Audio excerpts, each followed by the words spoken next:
जी निवडणूक आहे या निवडणुकीसाठी आपण सगळेजण या चर्चासत्रात सामील झालेले आहेत.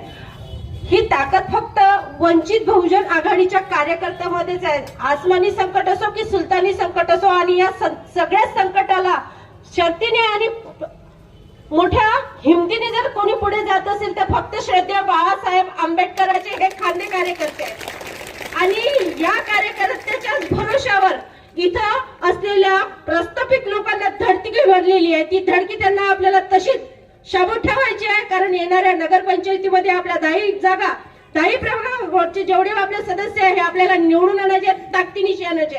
कारण आपल्याला वंचिताची सत्ता ही आपल्याला जे प्रस्थापित लोक आहेत यांना खुर्चीवर खाली आपटूनच त्यांना दाखवायचं की वंचिताची ताकद काय, ही श्रद्धेय बाळासाहेब आंबेडकरांची ताकद आहे.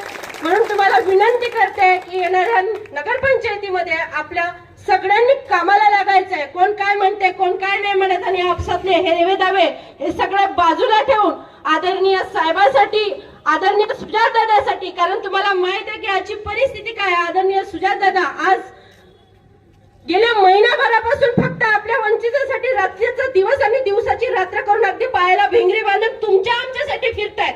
पण आपलंही कर्तव्य आहे की आपल्याला फक्त आपल्या शहराची जबाबदारी सांभाळायची आहे. ही जबाबदारी आपण सांभाळणार ना? वंचित बहुजन आघाडीचा, वंचित बहुजन आघाडीचा हीच ताकद आपल्याला येणाऱ्या काळात दाखवायची आहे. एवढं बोलते, थांबते. जय भीम, जय संविधान.